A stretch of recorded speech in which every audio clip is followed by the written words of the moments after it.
Assalamualaikum warahmatullahi wabarakatuh. Kun aliman wala takun jahilan. Jadilah orang yang pandai dan jangan jadilah orang yang bodoh. Maksud orang yang pandai itu adalah orang yang ingin selalu tahu ketika dia tidak mengetahuinya, dan maksud orang yang bodoh itu adalah dia tidak mengetahuinya tetapi dia merasa acuh tak acuh terhadap ilmu yang dia tidak diketahuinya. Kalian pernah nggak sih dengar orang ngomong soal Bitcoin dan langsung mikir apa sih sebenarnya Bitcoin itu? Ada yang tahu?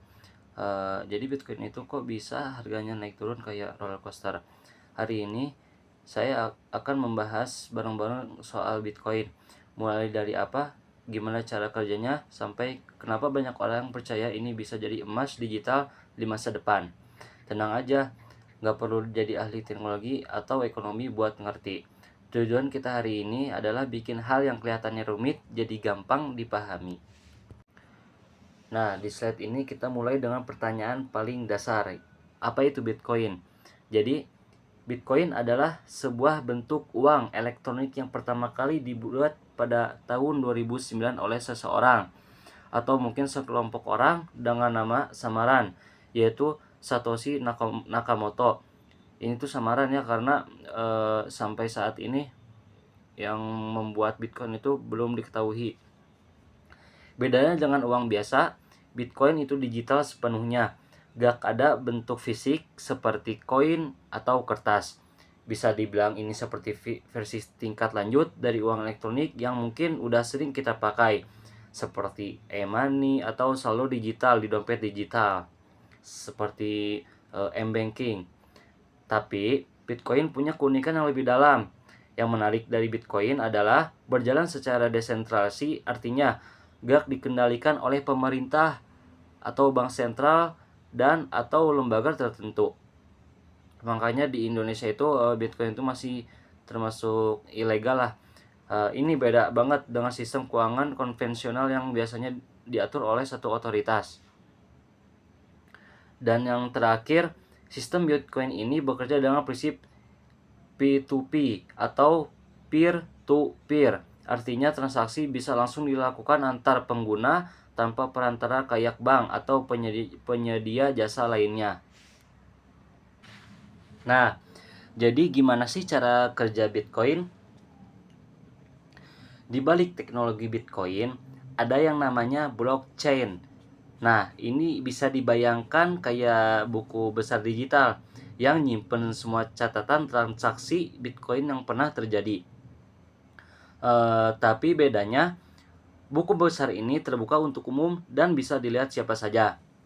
Semua transaksi itu dikelompokkan ke dalam blok, dan blok-blok ini saling terhubung membentuk rantai, makanya disebut blockchain atau blockchain. Yang bikin menarik, sistem ini transparan dan aman. Begitu sebuah transaksi dicatat dalam blockchain, sangat sulit untuk diubah atau dihapus. Jadi, gak ada yang bisa curang sembarangan.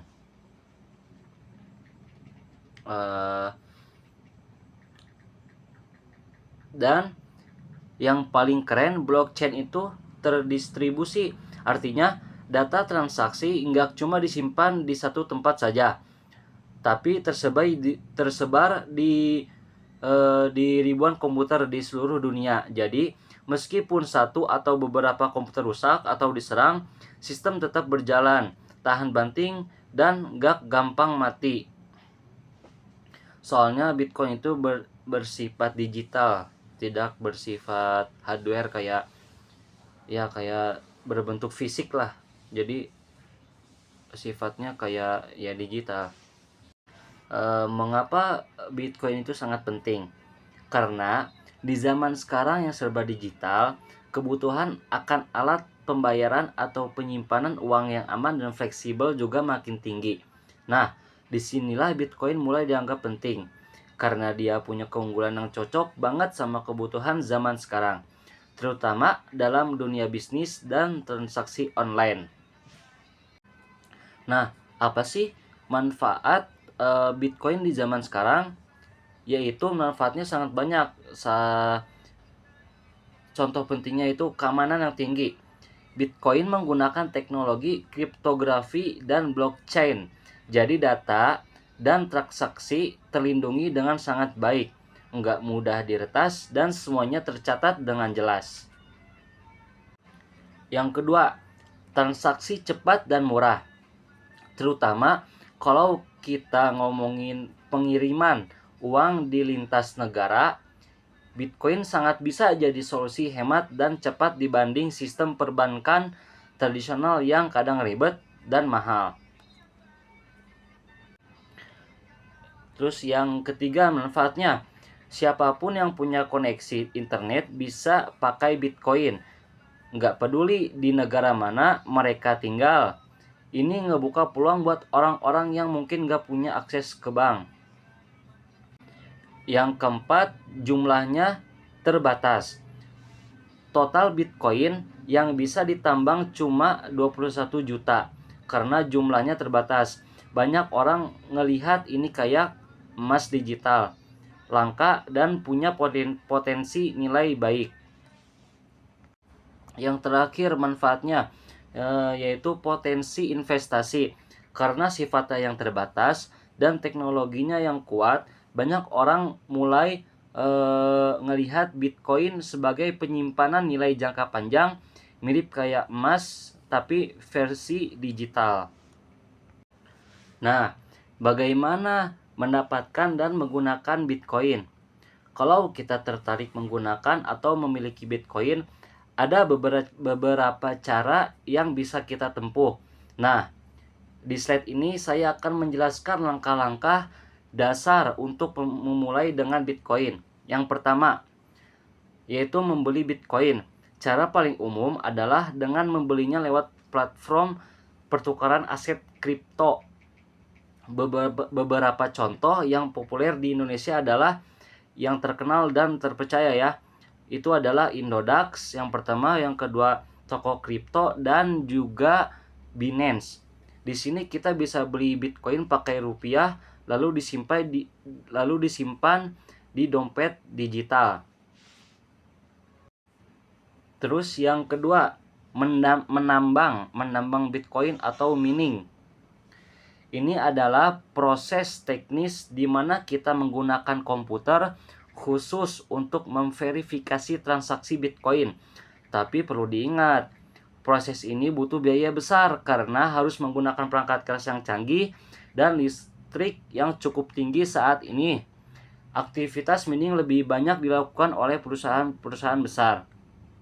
Jadi menambang atau yang biasa disebut mining itu seperti kita menyiapkan suatu ruangan server yang isinya itu komputer dan